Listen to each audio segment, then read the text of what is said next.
नमस्कार, मैं हूं श्वेता झा और आप देख रहे हैं आज तक। आज का दिन बहुत अहम है कई मायनों में। जी हां, सीधे आपको हम टोक्यो से खबर बताते हैं। ओलंपिक में आज भारत को 41 सालों का इतिहास टूटने की आस है। पुरुषों के हॉकी मुकाबले में भारत की भिड़ंत आज जर्मनी से है। ये मैच अब से बस थोड़ी देर बाद सुबह 7 बजे शुरू होने वाला है।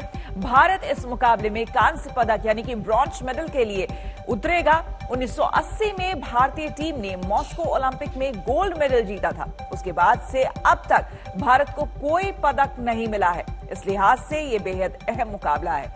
जर्मनी के जोरदार आक्रमण के आगे भारतीय रक्षा पंक्ति की आज कड़ी परीक्षा है। तो आपको हम बता दें, आज का दिन कई मायनों में काफी अहम है और पुरुष हॉकी टीम आज इसी इरादे से उतरेगी कि वो आज ब्रॉन्ज मेडल पर कब्जा कर ले। आपको बता दें कि भारतीय पुरुष हॉकी टीम को टोक्यो ओलंपिक खेलों के सेमीफाइनल में विश्व चैंपियन बेल्जियम के हाथों 2-5 से हार मिली थी। भारतीय टीम 49 साल बाद ओलंपिक के सेमीफाइनल में पहुंची थी और अब वो जर्मनी से कांस्य पदक के लिए भिड़ेगी। तो थोड़ी देर में मुकाबला शुरू होने वाला है, आपको बता दें, टोक्यो में। और हमारे संवाददाता लगातार हमारे साथ टोक्यो से भी जुड़ेंगे और खिलाड़ियों के परिवार वालों के यहां से भी जुड़ेंगे और उनसे हम जानेंगे, तमाम जानकारी हम लेंगे इस वक्त वहां क्या कुछ चल रहा है। क्योंकि आपको बता दें कि जो ये मुकाबला होने वाला है अपने आप में काफी दिलचस्प है और अहम भी है, क्योंकि जर्मनी की टीम जो है वो इस वक्त काफी अच्छे फॉर्म में चल रही है और ऐसे में जर्मनी के आक्रमण के सामने भारतीय डिफेंस जो है एक तरह से कह ले तो उसका कड़ा मुकाबला होने वाला है और वो आज देखना होगा। क्योंकि हम आपको बता दें कि बेल्जियम के हाथों 2-5 से हमारी हार हुई थी सेमीफाइनल्स में, लेकिन आज का मुकाबला काफी अहम है, जो कि 49 साल बाद हमारे लिए ये मौका मिला है कि जब कांस्य पदक पर हम कब्जा कर सकते हैं। राहुल रावत हमारे संवाददाता सीधे टोक्यो से हमारे साथ जुड़ गए हैं। राहुल, क्या कुछ जानकारी, कितनी देर में खेल शुरू हो रहा है? श्वेता, आपने जैसे बोला तो अभी चंद सेकंड हुए हैं, 50 सेकंड ही हुए हैं मैच शुरू हुए हुए और अभी अभी दोनों टीम अपने अपने नेशनल एंथम करके और गोल की तरह और मैच शुरू हुआ ही है। बस 1 मिनट है, अब देखते हैं इसका नतीजा क्या निकलता है। 4 क्वार्टर्स में मैच होना है और हर मैच की तरह। और जर्मनी आसान नहीं होगी, पर भारत ने अभी तक जिस हिसाब से प्रदर्शन किया है इस टूर्नामेंट में, स्पेशली उसकी जब वो आए ऑस्ट्रेलिया से हार कर जो उन्होंने वापसी करी है, वो काबिल तारीफ है। तो इसलिए जर्मनी को पता है कि भारत को हल्के में लेना एक बहुत ही बड़ी बेवकूफ़ी हो सकती है। फिलहाल जर्मनी अभी अटैक कर रहा है भारत पे और भारत के सर्कल में है। देखते हैं कि नतीजा क्या होता है। अभी तक तो ऐसा है कि शुरुआती जो गोल हैं इस मैच में, और ये गोल हो गया, जर्मनी ने पहला गोल कर दिया इस शता और अभी 2 मिनट भी पूरे नहीं हुए इस मैच में। जी, लेकिन उम्मीदें बरकरार है। जी बिल्कुल, देखिए, जब गोल जल्दी होता है ना, उसका नुकसान भी होता है और फायदा भी होता है। कि लेट गोल से उभर पाना ज्यादा मुश्किल होता है अगर आप कंपेयर करें कि जल्द ही अगर शुरुआत में ही कोई गोल हो। हालांकि अच्छी बात तो नहीं है भारत के लिए अगर गोल हो जाता है, भारत के अगेंस्ट के गोल हो जाता है, अच्छी बात नहीं है, पर यह है कि अभी टाइम बहुत है इस मैच में, तो वापसी करी जा सकती है। आपको याद होगा कल भी कुछ ऐसे ही हुआ था, भारत ने पहला गोल बड़ी जल्दी मार दिया था, पर उसके बाद उनको गोल नहीं मिला कोई महिला हॉकी टीम को। तो शुरुआती झटका है, पर कोई बात नहीं, उम्मीदें इस टीम से अभी भी हैं। बिल्कुल, 4 क्वार्टर हैं, 4 क्वार्टर में ये मैच पूरा होना है और ऐसे में राहुल की नजर लगातार बनी हुई है और टोक्यो से सीधे हमें जानकारी वो देते रहेंगे।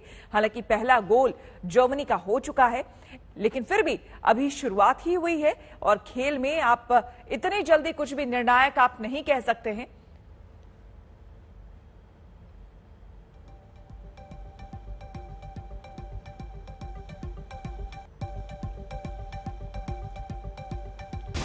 तो इस वक्त की बड़ी खबर आपको हम बता दें, सीधे टोक्यो से आ रही है। जर्मनी का पहला गोल हो चुका है। आपको बता दें कि भारत के खिलाफ जर्मनी ने पहला गोल दाग दिया है। हालांकि 4 क्वार्टर में ये पूरा मुकाबला होना है। मैच की अभी अभी शुरुआत ही हुई है, इसीलिए अभी कुछ भी होगा, बहुत जल्दी कुछ कहना या निर्णायक अभी कुछ भी कहना मुश्किल है। लेकिन आपको बता दें कि भारत के खिलाफ जर्मनी ने पहला गोल दाग दिया है, जो अभी सीधे सीधे टोक्यो से खबर आ रही है।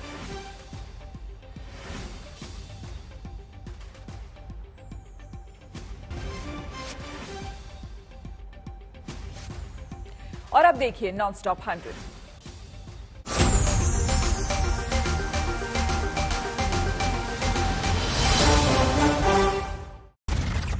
राजनीति कितनी नेताओं को सुरक्षा देती है और कितनी सुरक्षा बेटियों को दी जाती है, इसकी एक रिसर्च हमने आपके लिए निकाली है। इन आंकड़ों को देखकर आप खुद सोचिएगा कि राजनेताओं को वाकई कितनी चिंता बेटियों की है, जो किसी अपराध के बाद सांत्वना देने पहुंचते हैं। कांग्रेस के पूर्व अध्यक्ष राहुल गांधी, दिल्ली के मुख्यमंत्री अरविंद केजरीवाल, दिल्ली में बीजेपी अध्यक्ष आदेश गुप्ता, महिलाओं की सुरक्षा का हितैषी खुद को बताने वाली ये उस राजनीति के 3 किरदार हैं जो दिल्ली में 9 साल की बच्ची से रेप के बाद उसे जबरन शमशान घाट में जला देने के मामले में सांत्वना देने पहुंचते हैं। लेकिन तीनों नेताओं को स्थानीय जनता का गुस्सा झेलना पड़ता है। इन नारेबाजी के बीच की बच्ची के नाम पर राजनीति मत करना। ये तस्वीरें दिल्ली के उसी शमशान घाट की हैं, जहां बच्ची से रेप का घिनौना अपराध हुआ। मां के विरोध के बावजूद आरोपी पुजारी समेत 3 अन्य लोगों ने बच्ची के शव को जला दिया, और वो मां जिसकी मांग है कि दोषियों को फांसी मिले। मुझे न्याय चाहिए, मुझे मेरी बेटी का न्याय चाहिए। जल्लादों को फांसी दो, फांसी दो, जल्लादों को फांसी दो। मेरे बेटी को न्याय चाहिए, मुझे न्याय चाहिए। चारों जल्लादी को फांसी दो, फांसी दो। मृतक बच्ची की मां से मिलने राहुल गांधी आए, और जब राहुल आगे जाकर इस पीड़ित मां से मिलते हैं तो वहां मौजूद जनता पीछे से आवाज लगाती है। राहुल भीड़ के बीच से पीड़ित मां को अपने साथ कार में बात करने के लिए ले जाते हैं। स्थानीय लोगों को लगता है कि ये ढांढस बंधाना नहीं, सांत्वना देने वाली सियासत है।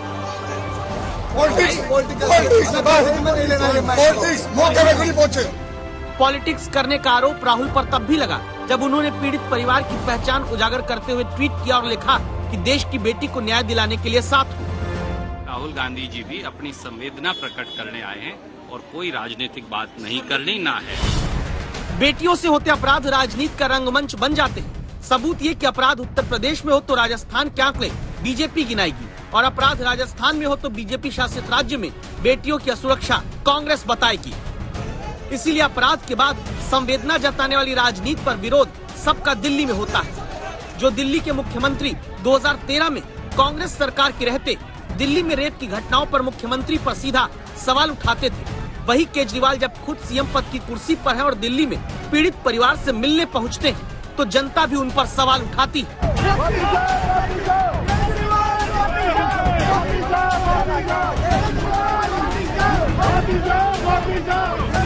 विरोध की आवाजों के बीच रेप का दर्द सहने के बाद मार दी गई बेटी की मां के कंधे पर सांत्वना का हाथ डालकर खड़े हुए दिल्ली के मुख्यमंत्री अरविंद केजरीवाल दिखते हैं, और गुड़िया को इंसाफ दिलाने के इस मंच पर इतनी भीड़ दिखती है कि जिसे देखकर आप पूछिए कि जब सियासत के दिल में इतनी संवेदनशीलता है तो फिर कोई बच्ची कभी असुरक्षित होनी ही नहीं चाहिए।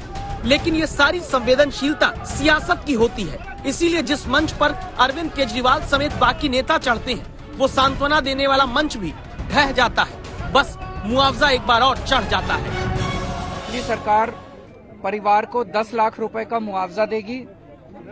इसमें हम मैजिस्ट्रियल इंक्वायरी ऑर्डर करेंगे, और इस केस में दिल्ली सरकार सबसे बड़े से बड़ा वकील कोर्ट में लगाएगी ताकि दोषियों को कड़ी से कड़ी, सख्त से सख्त सजा दिलवाई जा सके। आश्वासन और घोषणाएं राजनेताओं की अदाकारी की सबसे बड़ी खूबी होती है। वही करने जब दिल्ली बीजेपी के अध्यक्ष आदेश गुप्ता भी सांत्वना देने के नाम पर पहुंचते हैं तो स्वागत इनका भी जनता विरोध की आवाज से करती है।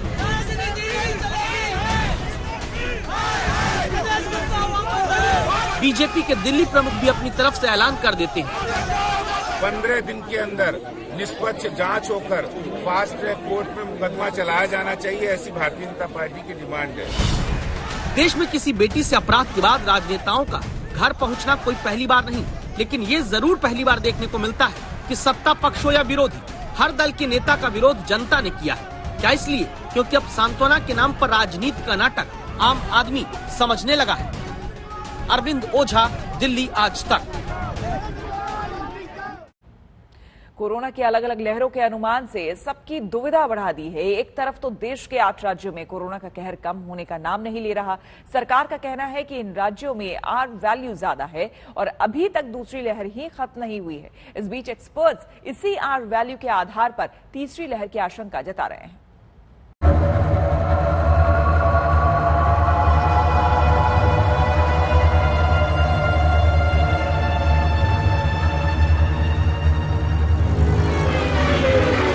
कोरोना की तीसरी लहर से जितना डर है उतना ही इसको लेकर कंफ्यूजन भी है।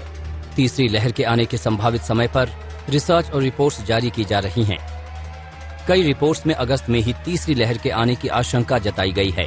वहीं सरकार का कहना है कि अभी देश में दूसरी लहर ही खत्म नहीं हुई है। कई राज्यों में संक्रमण की रफ्तार फिर से बढ़ने लगी है और इसे रोकने की जरूरत है। एक सिग्नल मिलता है कि नए जिले भी हाई पॉजिटिविटी रेट के साथ जुड़ रहे हैं।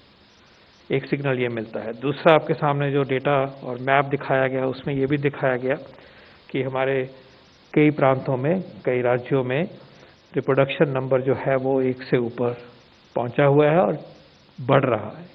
इसके साथ ही अगर हम डिस्ट्रिक्ट लेवल पर एनालिसिस करें तो पाते हैं कि अभी 18 जिले ऐसे हैं देश में जो पिछले 4 हफ्तों से जिसमें एक इंक्रीजिंग ट्रेंड इन केसेस नोट किया जा रहा है, जिसमें मुख्यतः केरला से 10 जिले हैं, महाराष्ट्र के 3 जिले हैं, मणिपुर से 2 जिले हैं, अरुणाचल से 1, मेघालय और मिजोरम से 1 जिले हैं। रिप्रोडक्टिव नंबर यानी आर नंबर के बढ़ने से सरकार कोरोना की दूसरी लहर के और खतरनाक होने की आशंका जता रही है। वहीं एक्सपर्ट्स आर नंबर के आधार पर दावा कर रहे हैं कि देश तीसरी लहर की चपेट में आने वाला है। इंस्टीट्यूट ऑफ मेडिकल साइंस के मुताबिक देश में कोरोना की रिप्रोडक्शन वैल्यू 1 पर पहुंच गई है। ऐसे में देश में दूसरी लहर के दौरान 7 मई को 4 लाख से ज्यादा केस आए थे, तब भी आर वैल्यू 1 थी। अब फिर से वही डराने वाले आंकड़ों पर आकर देश खड़ा हो गया है और देश तीसरी लहर की चपेट में आने वाला है। जानकारों का भी मानना है कि दुनिया और देश के कुछ राज्यों के ट्रेंड के साथ टेस्टिंग पैटर्न भी तीसरी लहर के आने की आशंका बढ़ा रहा है। बात करें 10 राज्यों की जिनमें संक्रमण अधिक तेजी से फैल रहा है, तो ऐसे में टेस्टिंग, वैक्सीनेशन और कोविड गाइडलाइंस का स्ट्रिक्ट इम्प्लीमेंटेशन बेहद जरूरी हो जाता है। और अगर बात करें टेस्टिंग पैटर्न की, तो मेट्रोपॉलिटन सिटीज में तो टेस्टिंग रेट बेहतर है, परंतु अभी भी छोटे छोटे शहरों में और रिमोट एरियाज में टेस्टिंग काफी कम है, जिससे एक्चुअल इन्फेक्शन रेट का पता लगा पाना मुश्किल हो जाता है।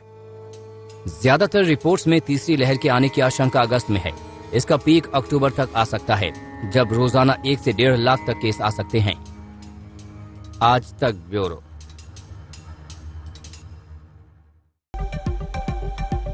नमस्कार, मैं हूं श्वेता झा और आप देख रहे हैं आज तक। आज अहम और बहुत बड़ा मुकाबला टोक्यो में चल रहा है, तो सीधे आपको हम टोक्यो ओलंपिक से यह खबर बता दें।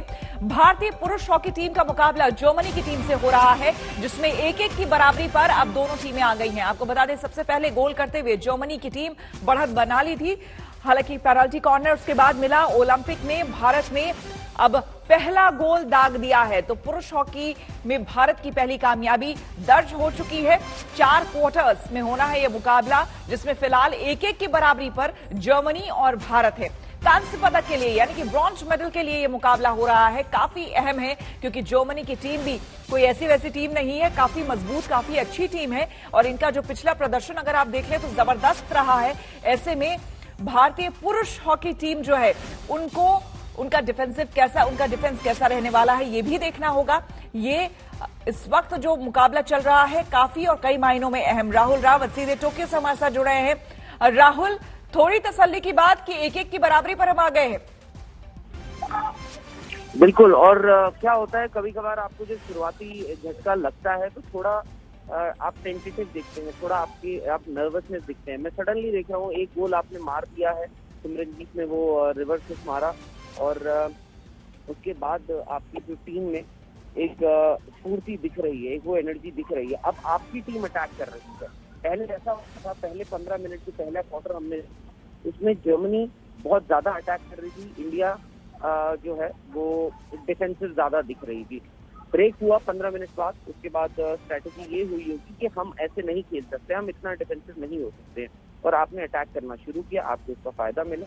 और अच्छी से अच्छी टीम आप अगर एक के बाद एक अटैक करते रहेंगे, कभी ना कभी तो दीवार टूटेगी।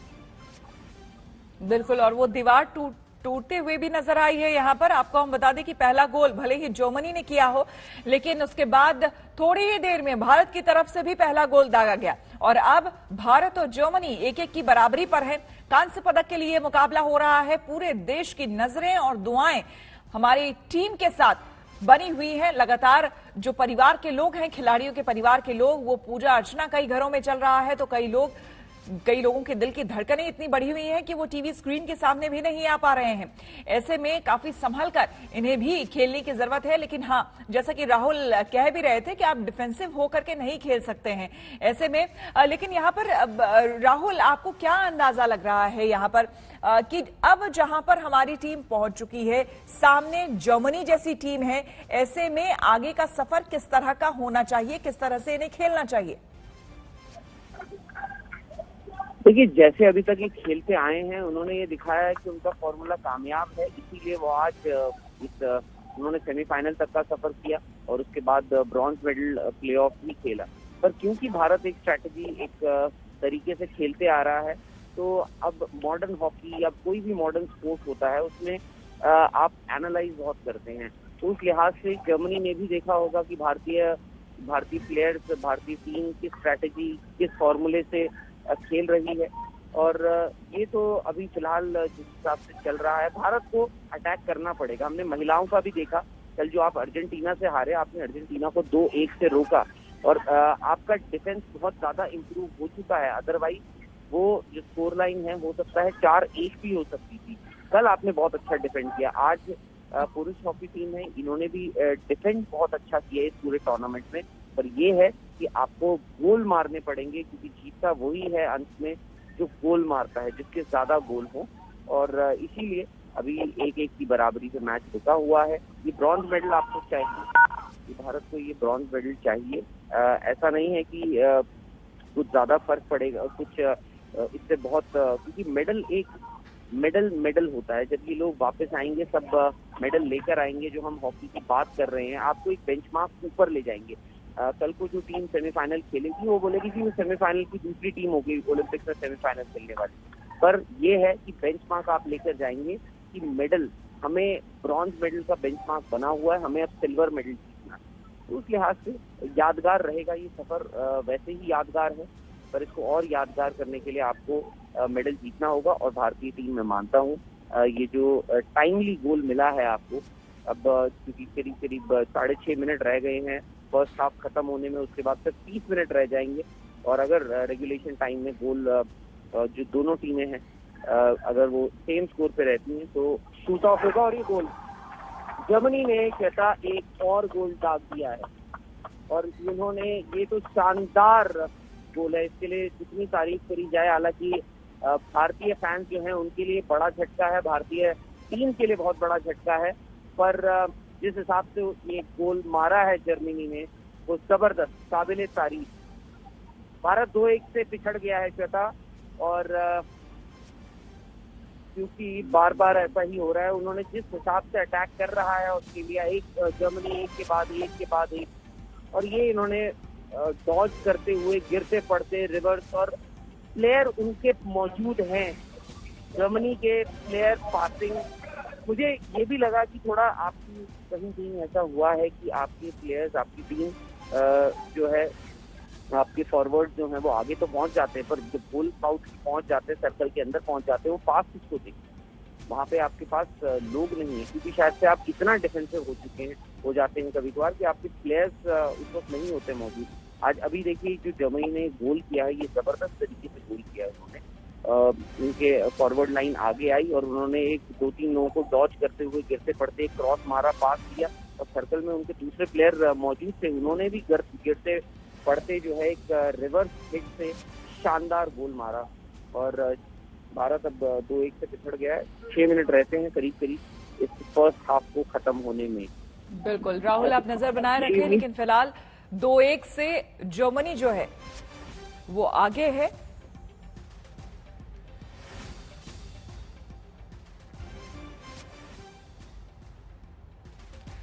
रुक करेंगे हम अगली खबर का। आपको बता दें कि पहाड़ से लेकर मैदान तक कुदरत ने हाहाकार मचा रखा है। इस वक्त भी करोड़ों लोग इस तबाही से जूझ रहे हैं। आज तक संवाददाता अलग अलग इलाकों में मौजूद हैं और उनकी आंखों देखी हम आपको दिखाने वाले हैं। सबसे पहले मध्य प्रदेश के शिवपुरी का हाल देखिए, जहां मुख्यमंत्री शिवराज सिंह चौहान को प्रधानमंत्री से मदद की गुहार लगानी पड़ी।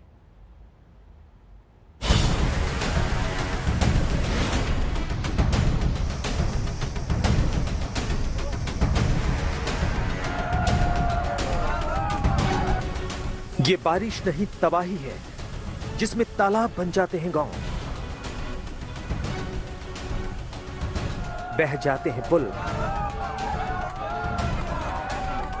डूब जाती हैं सड़कें,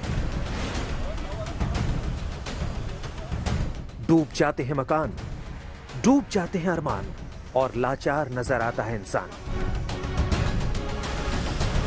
मध्य प्रदेश में भारी बारिश अपने साथ तबाही लेकर आई। प्रदेश के 4 जिलों से जल प्रलय की तस्वीरें सामने आ रही हैं। चारों तरफ हाहाकार मचा हुआ है। सबसे बुरा हाल शिवपुरी का है, जिसका अंदाजा इन तस्वीरों से लगा सकते हैं। दतिया में पुल बह गया। शिवपुरी को झांसी से जोड़ने वाला नेशनल हाईवे बंद है।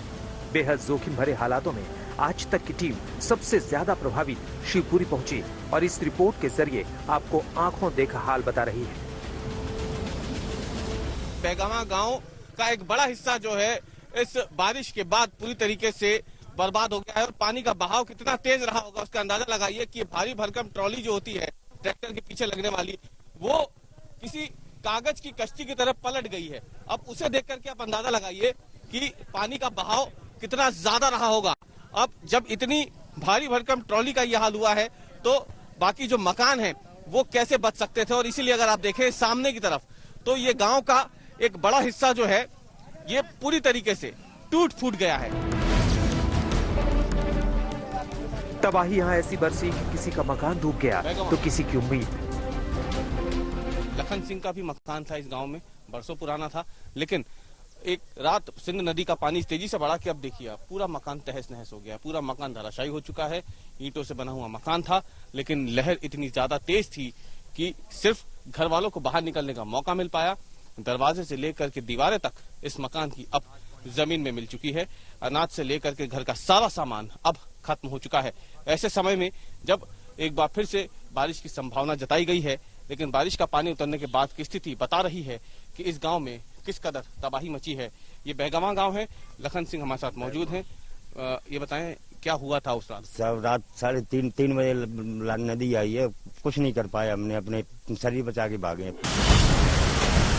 शिवपुरी में हालात इस कदर बिगड़े कि लोगों की जान बचाने के लिए हेलीकॉप्टर से रेस्क्यू ऑपरेशन चलाया गया, मगर अब मौसम हेलीकॉप्टरों को उड़ान भरने की इजाजत नहीं दे रहा है। ऐसे में लोगों को बचाने का एक ही रास्ता बचा था और उसी जोखिम भरे रास्ते पर सेना, एनडीआरएफ और एसडीआरएफ की टीम चल पड़ी। अथाह पानी में नावों से जिंदगी बचाने की मुहिम जारी है।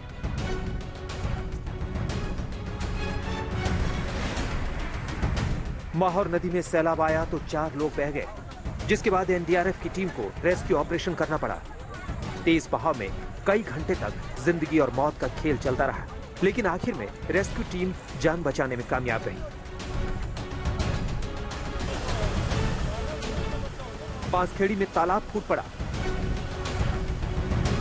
पुलिस ने बैरिकेड लगाकर रास्ता बंद कर दिया है, लेकिन 2 पहिया वाहन वाले जान जोखिम में डालकर इस सैलाब को पार कर रहे हैं। शिवपुरी में 48 घंटों में 800 मिलीमीटर से ज्यादा बारिश हो चुकी है। जब तक बारिश नहीं थमती तब तक जिंदगी पर सैलाब का संकट बना रहेगा। मध्य प्रदेश के 4 जिले शिवपुरी, श्योपुर, दतिया और गुना सबसे ज्यादा प्रभावित हैं। 1100 से ज्यादा गांव बाढ़ की चपेट में है। 2000 से ज्यादा लोगों को सुरक्षित स्थान पर पहुंचाया गया है। सीएम शिवराज सिंह चौहान ने बाढ़ प्रभावित इलाकों का हवाई दौरा किया और हालात को समझने की कोशिश की। रवीश पाल सिंह, शिवपुरी, आज तक। और ओलंपिक से खबर आ रही है आपको, हम बता दें 3-2 की बढ़त हो गई है जर्मनी की। आपको एक बार फिर बता दें कि भारत के लिए हालांकि ये निराशा वाली खबर है। ओलंपिक में कांस्य के लिए उतरी हुई है और जर्मनी के साथ मुकाबला हो रहा है।